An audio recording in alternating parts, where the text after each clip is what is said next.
हमारे महापुरुष, हमारे ऋषि, हमारे सद्गुरु, उन्होंने परमात्मा की खोज की, उस अद्भुत सत्ता की खोज की,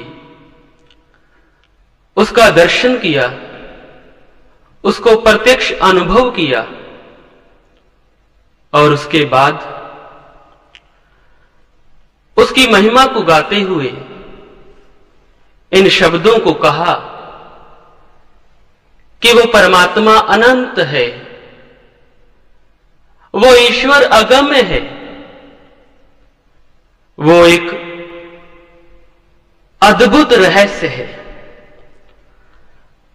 स्वामी रामतीर्थ जब धर्म प्रचार के लिए अमेरिका में गए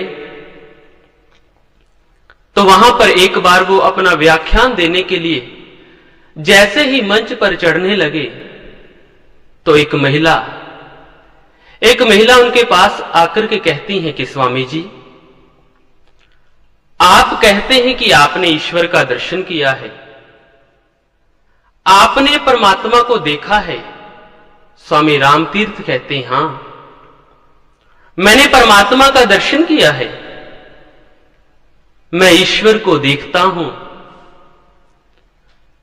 तो उस महिला ने कहा, स्वामी जी, अगर आपने परमात्मा को देखा है तो आप बताइए कि परमात्मा मिस्टर है, परमात्मा मिस है, परमात्मा मिसिज है, इनमें से परमात्मा क्या है? स्वामी रामतीर्थ मुस्कुराने लगते हैं। स्वामी रामतीर्थ कहते हैं, परमात्मा ना मिस्टर है, ना वो मिस है, ना वो मिसिज है, वो एक मिस्ट्री है, वो एक अद्भुत रहस्य है।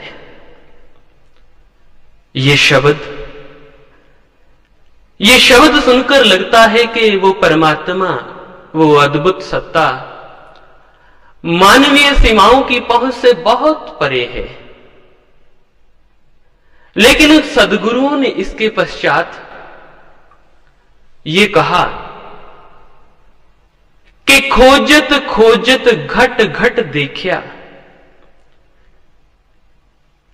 उन्होंने यह कहकर के मानव मन में एक आशा की किरण को जगा दिया कि परमात्मा चाहे अगम्य है, परमात्मा चाहे अगोचर है, परमात्मा चाहे अद्भुत रहस्य है, लेकिन इसी मानवीय जीवन काल में हम उसका दर्शन भी कर सकते हैं, हम उसको देख भी सकते हैं।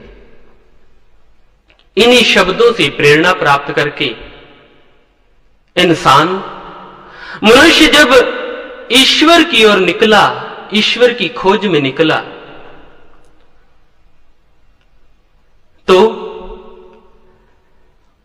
ईश्वर की खोज में तो निकला,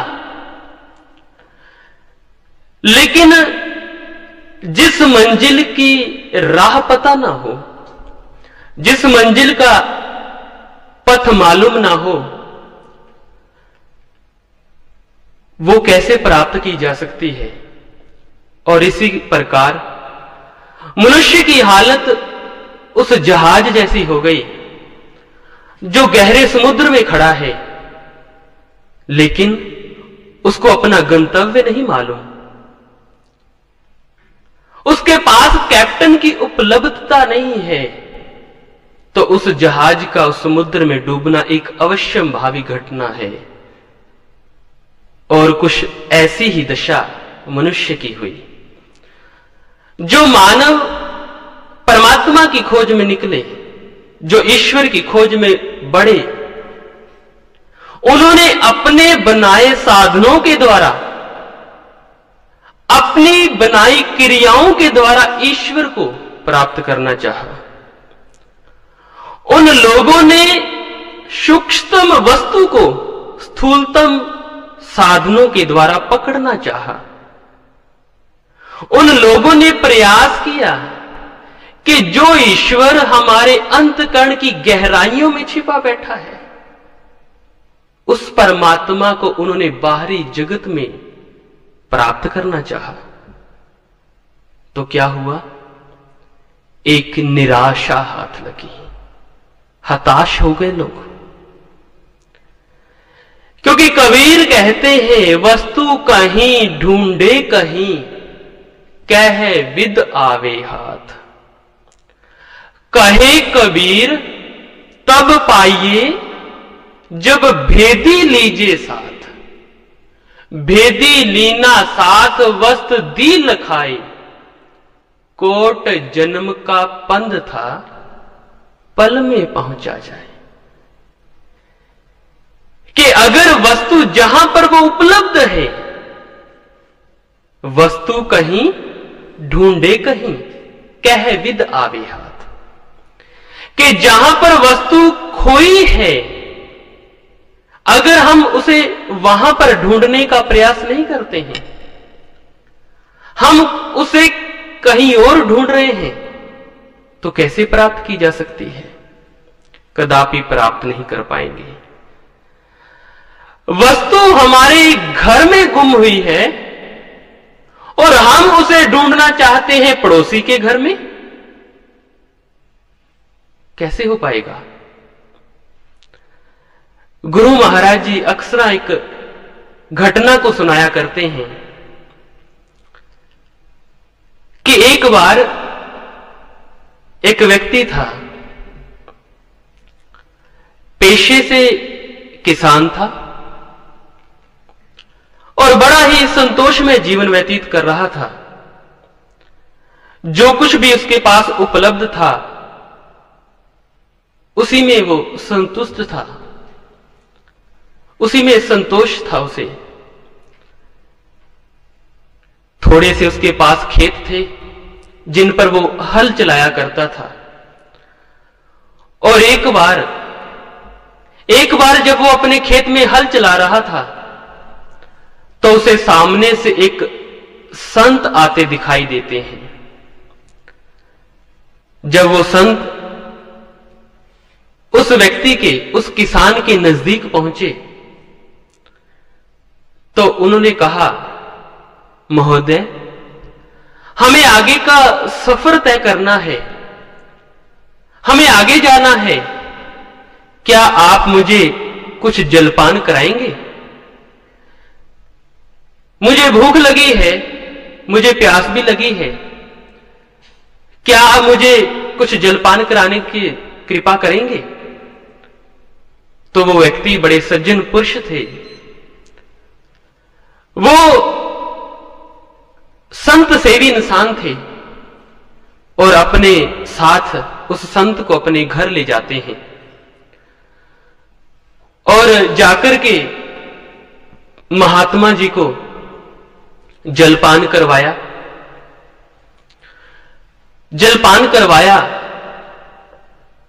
और उसके बाद संत महापुरुष जब उनके घर में बैठे हुए थे, तो वो क्या देखते हैं कि उस किसान के बच्चे छोटे छोटे चमकदार पत्थरों से खेल रहे हैं। संत बड़े हैरान हुए, पूछा, बेटे ये क्या है? बच्चों ने कहा, महात्मन ये पत्थर हैं। संत ने उस व्यक्ति से, उस किसान से पूछा, क्या तुम जानते हो? क्या तुम जानते हो ये क्या है? उस व्यक्ति ने भी कहा कि महाराज, ये चमकदार पत्थर मेरे खेत से निकलते हैं और बच्चे से घर उठा लाते हैं खेलने के लिए। संत जब इतना सुनते हैं तो मुस्कुरा देते हैं। संत कहते हैं कि ठीक है, अब मुझे आगे का सफर तय करना है, मुझे आगे जाना है। जब मैं वापसी पर लौटूंगा अपनी यात्रा को समाप्त करके, तो मैं तुमसे दोबारा मिलूंगा, मैं फिर तुम्हारे घर आऊंगा। और संत चलने लगे और चलते चलते एक बात उस किसान को कह देते हैं कि हे भले मानुष, तुम तो हीरो के व्यापारी हो, तुम इस प्रकार से अपना जीवन दरिद्रता में क्यों व्यतीत कर रहे हो? और संत इतना कहकर के अपनी राह पकड़ लेते हैं। संत तो चले गए, लेकिन वो बात जो कह गए थे कि तुम तो हीरो के व्यापारी हो, उस बात ने उस किसान का सुख और चैन छीन लिया। वो महापुरुषों के वचनों को समझ तो नहीं पाया, लेकिन अब उसे दिन और रात केवल एक ही सोच थी कि मैं तो हीरो का व्यापारी हूं। संत ने कहा है, महापुरुष ने कहा है कि मैं तो हीरो का व्यापारी हूं, फिर मैं अपना जीवन दरिद्रता में क्यों व्यतीत करूं? इस प्रकार से उसके दिन और रात, ना दिन को चैन है ना रात को आराम है। उसे केवल इस बात की लालसा थी कि आखिर रहस्य क्या है। आखिर संत ने, उस महात्मा ने ऐसी बात क्यों कह दी? कारण क्या है? क्योंकि संतों के वचन बड़े रहस्यमयी हुआ करते हैं। हमारे महापुरुष कहते हैं कि संत वचन बड़े अटपटे, झटपट लखे नहीं कोई, जेको झटपट लखे चटपट दर्शन होए। महापुरुष कहते कि जो संतों के वचन हैं, वो एक साधारण मानव अपनी साधारण बुद्धि से जब समझने का प्रयास करता है उन शब्दों को, तो अक्सर ही भ्रमित हो जाता है। और कुछ ऐसी ही घटना उस किसान के साथ घट गई। किसान ने सोचा, संत ने कहा है मैं तो हीरो का व्यापारी हूं, मैं अपना जीवन इस प्रकार दरिद्रता में क्यों व्यतीत करूं? और इसी प्रयास के लिए वो किसान क्या करता है? अपने खेतों को बेच देता है, अपने घर को बेच देता है, पूरी संपत्ति को बेच देता है और पूंजी को इकट्ठी करता है और परिवार सहित शहर की ओर कूच कर जाता है। शहर पहुंच करके सारी की सारी पूंजी को उसने हीरो के व्यापार में लगा दिया। अब हीरो का व्यापार तो क्या होना था, वो जो पूंजी उसमें लगा बैठा है वो भी डूब जाती है। उस किसान के पास इतना भी धन शेष नहीं रहता है कि वो अपने परिवार का गुजारा कर सके, गुजारा चला सके। और अंत में उस किसान के हाथ केवल एक दर्दनाक मौत लगती है और वो मृत्यु को प्राप्त हो जाता है। और ये कहा जाता है कि उस किसान की मृत्यु के बाद उसको जो कफन पहनाया गया, उसको भी लोगों ने दान को इकट्ठा करके वो कफन खरीदा। दूसरी तरफ वो महात्मन अपनी यात्रा को समाप्त करके वापस चले आ रहे हैं और अचानक उनके मन में यह ख्याल आता है कि उस किसान से मिलना है जिसका नाम था अली हफीज। संत ने सोचा कि मुझे अली हफीज से अवश्य मिलना है, उसने मेरी सेवा की है। और ऐसा विचार करके वो महापुरुष अली हफीज के घर की ओर चल देते हैं और जैसे ही द्वार पर पहुंचे दरवाजे को खटखटाते हैं। जैसे ही दरवाजे को खटखटाया तो किसी और ही व्यक्ति ने दरवाजा खोला। संत हैरान होते हैं और उस व्यक्ति से पूछते हैं कि भाई, ये तो अली हफीज का मकान है ना, ये तो अली हफीज का घर है, तुम कौन हो, आप कौन हैं? तो वो व्यक्ति जो किसान था, वो कहता है कि महात्मन, अली हफीज ने सारी की सारी संपत्ति मुझे बेच डाली है, उसने मुझे बेच दिया है ये घर। और अली हफीज के साथ जो जो घटनाएं घटी, जैसा जैसा उसके साथ वृत्तांत घटा, कि जैसे उसने मृत्यु को प्राप्त किया, वो सारी घटनाएं, वो सारा वृत्तांत उस महापुरुष को बताता है, वो किसान। महापुरुष कहते हैं, अच्छा। अब वो किसान भी संत सेवी था। वो कहता है कि महाराज, अब आए ही हैं तो कृपया घर में चरण डालिए, मेरे घर को भी पवित्र करते जाएं। महापुरुष उसके घर के भीतर प्रवेश करते हैं, और जैसे ही उसके घर के भीतर प्रवेश किया तो महात्मा ने इस बार भी अब उस किसान के बच्चों को उन चमकदार पत्थरों से खेलते पाया। महात्मा ने कहा कि क्या तुम जानते हो ये क्या है? किसान कहता है कि नहीं महाराज, मेरे खेत में ही एक पानी का चश्मा है और उसमें से ऐसे अनेकों चमकदार पत्थर हर रोज निकलते रहते हैं, उन्हीं को बच्चे उठा लाते हैं। तो संत कहते हैं, मुझे उस खेत पर ले चलो। अब वो किसान संत को साथ लेकर के अपने खेत पर आता है। संत देखते हैं, महापुरुष देखते हैं कि पानी के साथ चमकदार पत्थर बहकर के बाहर आ रहे हैं। और संत ने कहा, जानते हो ये क्या है? वो किसान कहता है कि नहीं महाराज, मैं नहीं जानता हूं। संत कहते हैं, ये हीरा है, हीरा। तुम्हारे खेत के नीचे हीरों की खाने हैं। और आप ये बात जानकर के हैरान होंगे कि जो खान अली हफीज के खेत में थी, उसी में से दुनिया का सबसे बड़ा हीरा, जिसे कोहिनूर हीरा कहते हैं, वो भी अली हफीज के खेत में जो खान थी उसी में से निकला।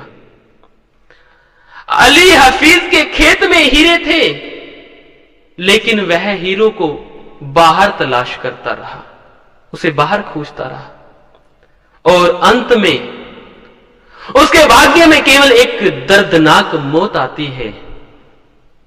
वो हीरो को प्राप्त नहीं कर पाता है।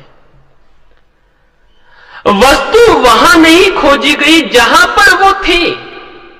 और आज यही दशा ईश्वर के संबंध में मानव की आज यही दशा है।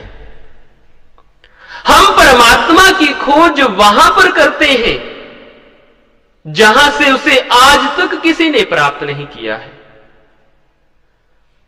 हम परमात्मा की खोज बाहरी जगत में करते हैं और वो भीतरी जगत से प्राप्त होता है। हम उसे बाहर ढूंढना चाहते हैं, जबकि परमात्मा आध्यात्मिक जगत का विषय है। सब किछ घट में बाहर नाही, बाहर टोले सो भरम बुलाही, गुर पर सादी जिन अंतर पाया, सो अंतर बाहर सुहेला जियो। गुरु अर्जुन देव जी महाराज इस बात को कहते हैं कि परमात्मा हमारे घट में विद्यमान है, उसे बाहर क्यों खोजें? वो बाहर से नहीं मिलता है। कितनी विचित्र बात है, मनुष्य के भाग्य की कैसी विडंबना है। हमारे महापुरुषों ने कितने स्पष्ट शब्दों में इस बात को कहा है कि परमात्मा हमारे भीतरी जगत में विद्यमान है, तो उसे बाहर खोजने क्यों जाएं? उसे बाहर क्यों ढूंढें? क्योंकि बाहर केवल भटकना है, बाहर केवल भ्रांतियां हैं, हम भ्रमित हो जाएंगे। आप बाहरी जगत में दुविधाग्रस्त हो जाएंगे, दुविधा में पड़ जाएंगे आप। परमात्मा बाहर नहीं मिलेगा। बाहर टोले सो भरम बुलाही, बाहर केवल भ्रमित हो जाता है इंसान, बाहर प्राप्ति नहीं है, क्योंकि बाहर अनेकों रास्ते हैं, बाहर अनेकों शब्द हैं और हम उन शब्दों में उलझ कर रह जाते हैं। ईश्वर प्राप्त नहीं होता है, केवल शब्द हैं और उनमें उलझ कर रह जाता है इंसान। इसलिए हमारे महापुरुषों ने कहा है कि संसार में कोई इंसान अगर जंगल में भटक जाए तो उसके लिए रास्ते को ढूंढना आसान बात है, वो रास्ता खोज लेगा। लेकिन कोई इंसान शब्दों के जंगल में अगर भटक जाए तो उसका बाहर निकलना असंभव है। इसलिए कई बार एक अनपढ़ व्यक्ति, एक असाधारण अनपढ़ व्यक्ति उस ईश्वर को प्राप्त कर लेता है जिसको बड़े बड़े विद्वान और बुद्धिजीवी भी प्राप्त नहीं कर पाते हैं। वो लोग उसे प्राप्त नहीं कर पाते हैं। इसलिए परमात्मा बाहरी जगत से नहीं मिलेगा, वो हमें भीतरी जगत से प्राप्त होगा। गुरु अर्जुन देव जी कहते कि गुर प्रसादी जिन अंतर पाया, सो अंतर बाहर सुहेला जियो। हमारी बाहरी भटकना कब खत्म होगी, कब रास्ता सूझेगा, कब आंतरिक शांति को प्राप्त करेंगे, कब मंजिल प्राप्त होगी? जब गुरु कृपा से अंतर जगत में प्रवेश करेंगे, आध्यात्मिक जगत में जब उतरेंगे। बाहर शांति नहीं है, बाहर खोज तो सकते हैं, चल तो सकते हैं, प्राप्ति नहीं है। मेहनत तो कर सकते हैं, मंजिल नहीं है। बाहर थकान है, बाहर निराशा है, हताश हो जाएंगे, परेशान होकर के बैठ जाएंगे, परमात्मा नहीं मिलेगा, ईश्वर उपलब्ध नहीं होगा। भीतर अपने भीतरी जगत में, आध्यात्मिक जगत में उतरना होगा। लेकिन यहां भी एक बहुत बड़ी समस्या है। हम अपने आध्यात्मिक जगत में कैसे उतरें, भीतर प्रवेश कैसे करें, किस प्रकार हमारा आध्यात्मिक जन्म हो, किस प्रकार से? क्योंकि जैसे भौतिक जगत को जानने के लिए सर्वप्रथम एक बच्चे का जन्म जरूरी है। बच्चा जब तक जन्म नहीं लेता है उसे संसार की कोई जानकारी प्राप्त नहीं होती है, वह संसार के विषय में कुछ नहीं जान पाता है। जन्म लेने के उपरांत ही वो अपनी मां को देखता है, अपने आसपास के वातावरण को, माहौल को देखता है, अपने रिश्तेदार संबंधियों को देखता है। इसी प्रकार से इस मानव जीवन में हमारा आध्यात्मिक जन्म जरूरी है, आवश्यक है। सबसे पहली जो शर्त है आत्मा का जन्म। किस प्रकार से हमारी आत्मा का जन्म हो? कुछ लोग आध्यात्मिक जगत में प्रवेश करने के लिए बाहरी क्रियाओं की साधना में लग जाते हैं, लेकिन हम अपने साधनाओं के द्वारा भीतरी जगत में प्रवेश नहीं कर पाएंगे। आज मनुष्य को यंत्रों के साथ कार्य करने की आदत पड़ चुकी है। मनुष्य आदी हो गया है यंत्रों के साथ कार्य करने का।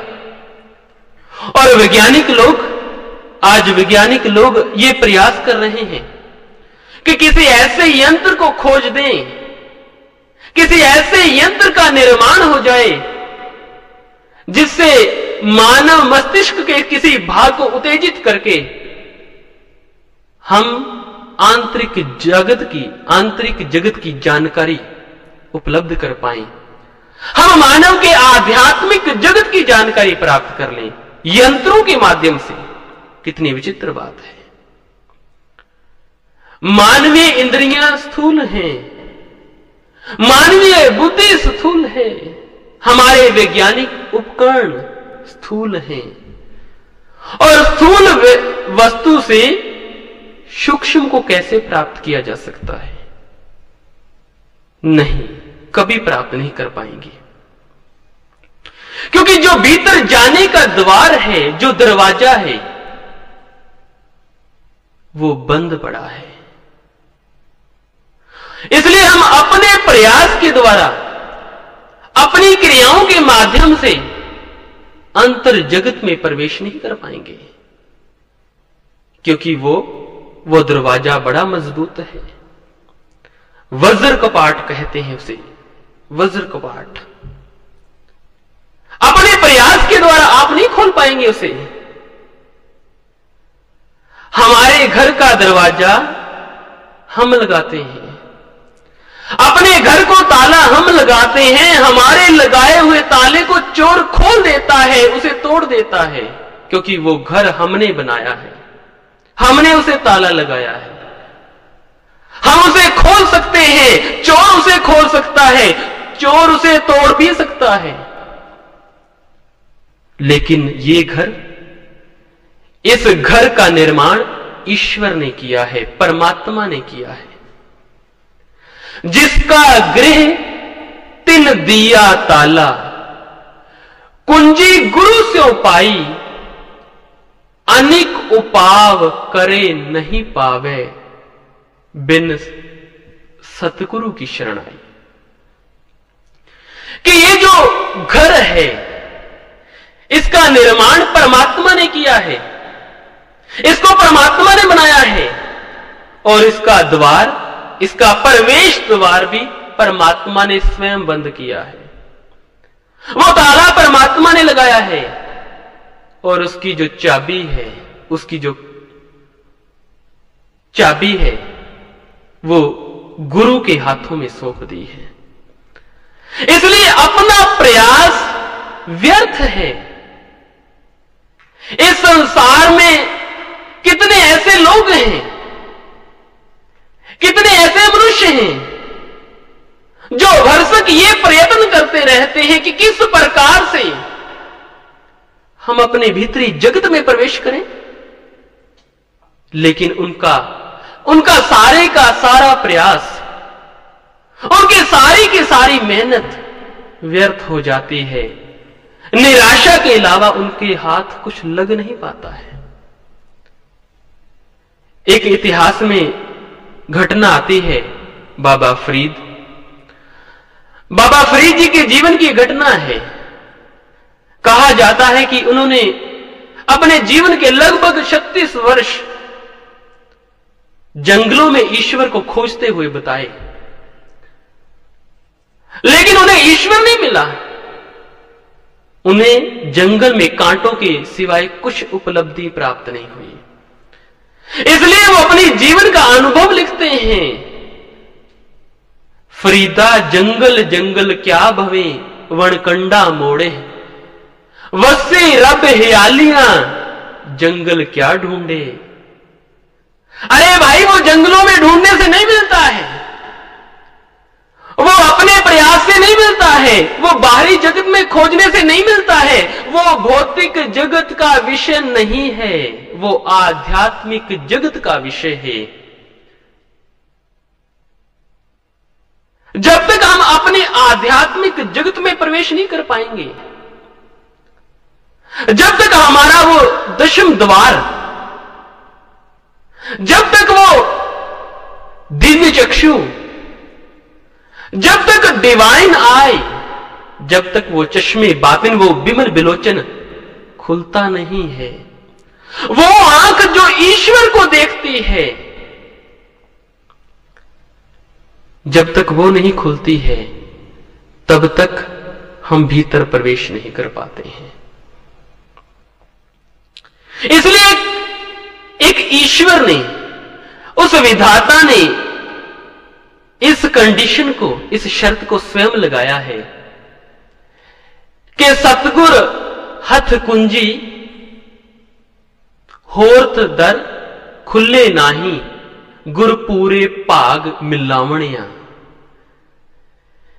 कि जब तक हमारे जीवन में कोई पूर्ण सद्गुरु अपना वरद हस्त हमारे मस्तिष्क पर रखते हैं, हमारे मस्तक पर रखते हैं, तो हम आध्यात्मिक जगत में प्रवेश करते हैं।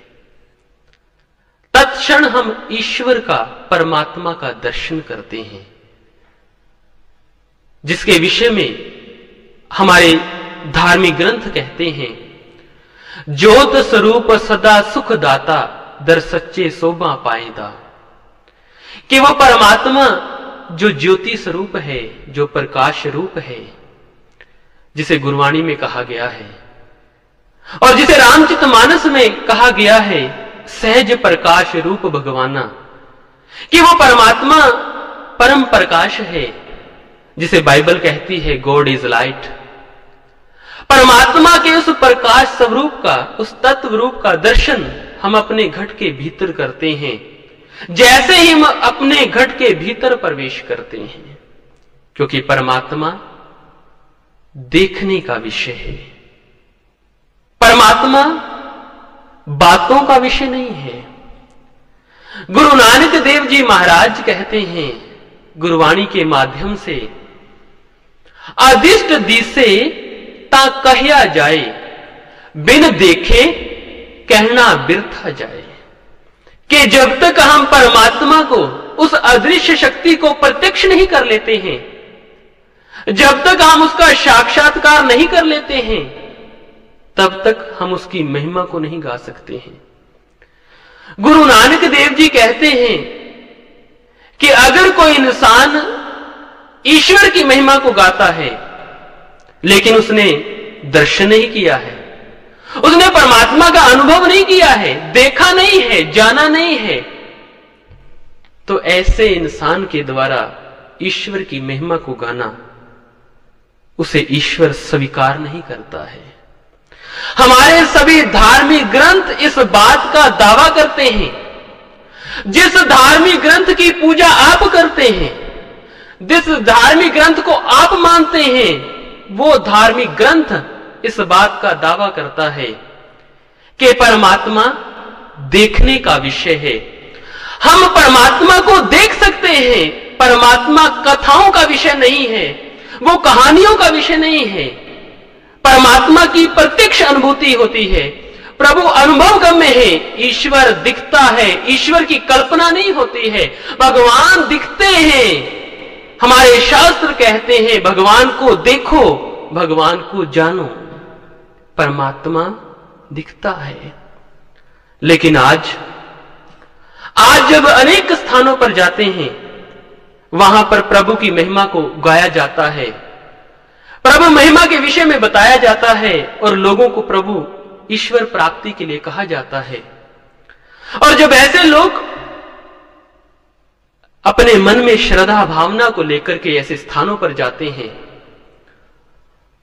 और प्रवक्ता गणों को श्रवण करते हैं, तो उन्हें सुनने को क्या मिलता है कि परमात्मा को कोई देख नहीं सकता है, परमात्मा को देखा ही नहीं जा सकता है। कितनी विचित्र बात है,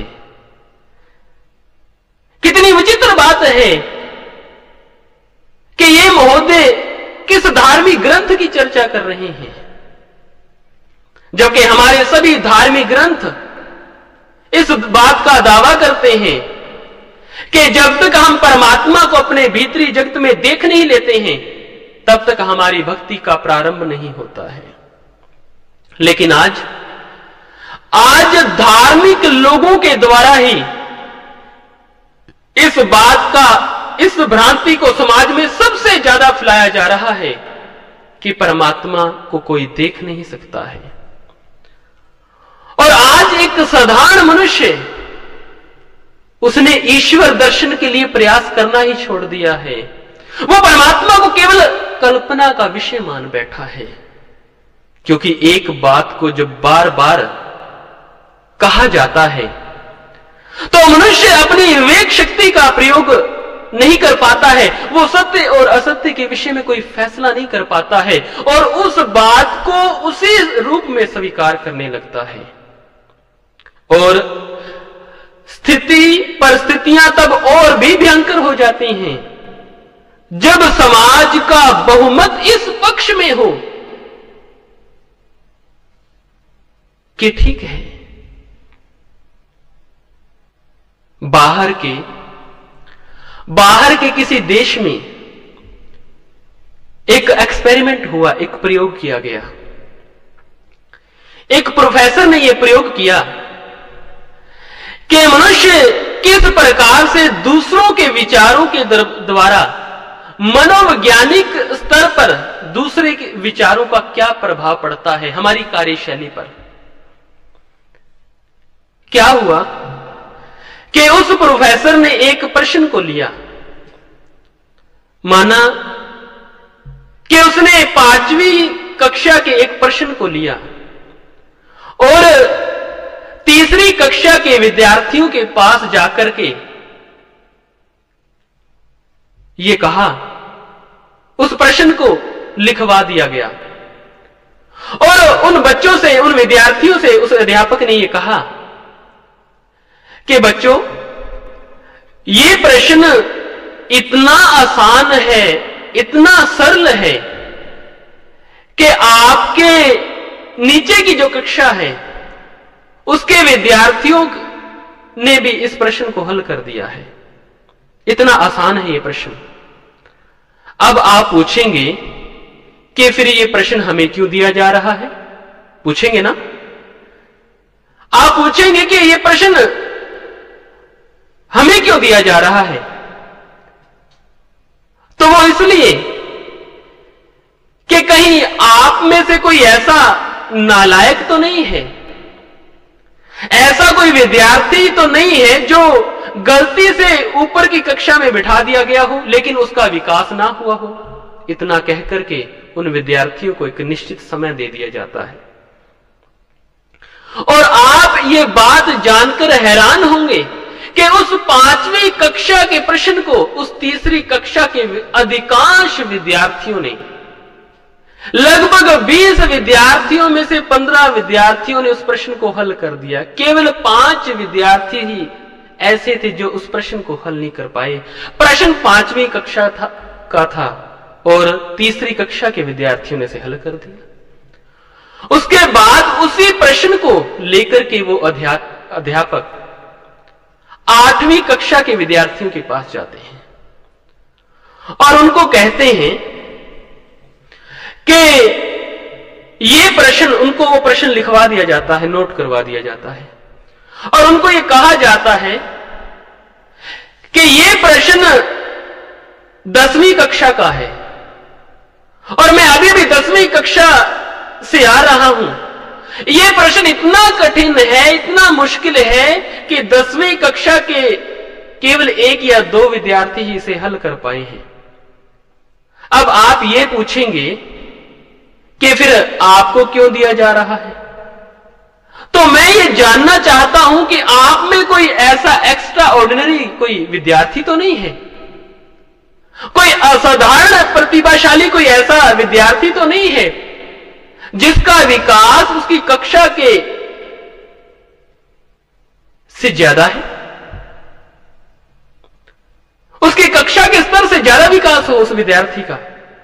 इतना कहकर के उनको भी निश्चित समय दिया जाता है, लेकिन उस कक्षा में से केवल 4 या 5 विद्यार्थी ही उस प्रश्न को हल कर पाए।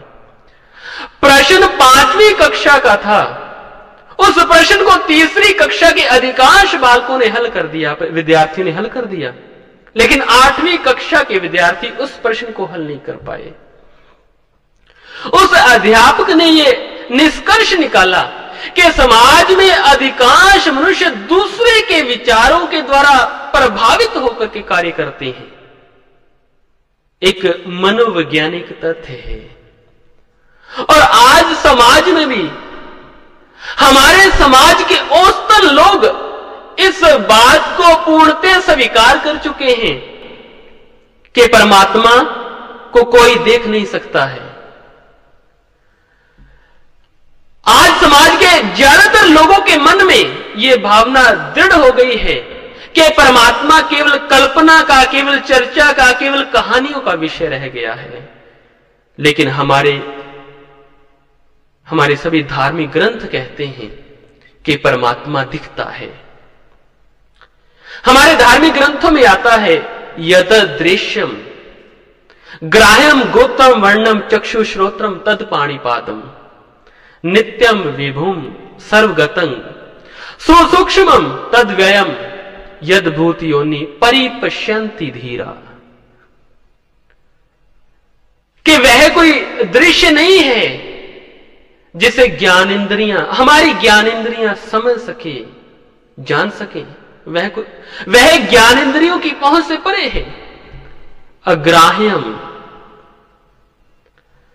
वह ग्रहण नहीं किया जा सकता है। वह हमारी कर्म इंद्रियों से भी परे है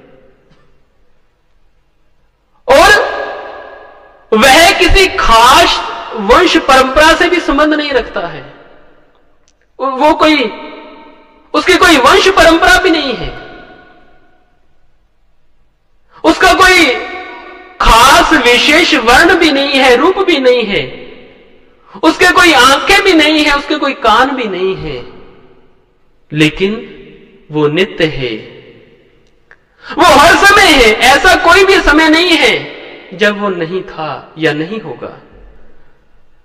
वो अति सूक्ष्म है और अविनाशी तत्व है और उस तत्व को ज्ञानी पुरुष देखते हैं। भक्त नामदेव जी कहते हैं जब देखा तब गावा तव जन धीरज पावा। कि जब मैंने अपने अंतकरण में उसे देखा, परमात्मा का साक्षात्कार किया, परमात्मा का अनुभव किया, उसके बाद ही मैं आप लोगों को यह संदेश दे रहा हूं, मैं इसका गायन कर रहा हूं। बाइबल में आता है blessed are those who are pure in heart they shall see God. कि वे हृदय धन्य हैं जो पवित्र हैं, क्योंकि वे ही परमात्मा का दर्शन कर पाएंगे। इसलिए हमारे सभी धार्मिक ग्रंथ इस बात को कहते हैं कि परमात्मा दिखता है। बात यह नहीं कि परमात्मा दिखता नहीं है, बात यह है कि उसको देखने वाली आंख बंद है। हमारे पास वो नेत्र ही नहीं है जो ईश्वर को देखता है, जो ईश्वर को देख पाएगा, क्योंकि ये आंखें परमात्मा को नहीं देख सकेंगी, ये आंखें परमात्मा को देख नहीं पाएंगी। हमारे गुरु साहिबान कहते हैं गुरु प्रसादी बूझिया जा वेखा हर एक है, हर बिन अवर नहीं कोई, कहे नानक एह नेत्र अंध से, एह नेत्र अंध से सतगुर मिलिए देवदृष्ट हुए। कि ये हमारी आंखें उस ईश्वर के वास्तविक रूप का दर्शन करने में असमर्थ हैं। जब पूर्ण सदगुरु हमारे जीवन में आते हैं तो उस दिव्य नेत्र को, उस दसम द्वार को, उस चश्मे बातिन को, उस बिमल बिलोचन को खोल देते हैं, जिसके विषय में गुरु अर्जुन देव जी कहते हैं कि दिव्य दृष्ट जागे भरम चुकाए, गुर प्रसादी परम पद पाए। कि जब इंसान को, जब मनुष्य को दिव्य नेत्र की प्राप्ति होती है, ईश्वर के संबंध में, केवल तब ही हमारे सभी संशय निर्मूल हो सकते हैं और हम गुरु की कृपा से परम पद को प्राप्त कर सकते हैं, परम अवस्था को प्राप्त कर सकते हैं। परम पूजनीय गुरुदेव सर्वश्री आशुतोष महाराज जी की असीम कृपा द्वारा उस दिव्य नेत्र को स्वयं प्राप्त किया है। उस परमात्मा को अपने घट में देखा है, उसका दर्शन किया है, उसका साक्षात्कार किया है और अपने मूल स्रोत के पास पहुंचकर जिस शांति और आनंद का एहसास होता है वो अकथनीय है और उसे हमने अपने जीवन में स्वयं अनुभव किया है। इसलिए यदि आप भी वास्तव में अपनी समस्याओं का स्थायी हल प्राप्त करना चाहते हैं, अपनी परेशानियों का स्थायी समाधान चाहते हैं, परमात्मा का दर्शन करना चाहते हैं, तो उस दिव्य नेत्र को प्राप्त करें, उस दिव्य चक्षु को प्राप्त करें। किसी ऐसे महापुरुष की तलाश करें, किसी ऐसे सदगुरु की तलाश करें जो आपके इस दिव्य चक्षु को खोल सके और आप अपनी आध्यात्मिक जगत में प्रवेश करके ईश्वर का दीदार कर सकें, उसका दर्शन कर सकें। और इन्हीं शब्दों को कहते हुए मैं अपने प्रवचनों को यहीं पर विराम दूंगा कि धन धन गुर सतपुरख है, जिन हर भक्ति दीनी, जिस गुर ते हर पाया, सो गुरु हम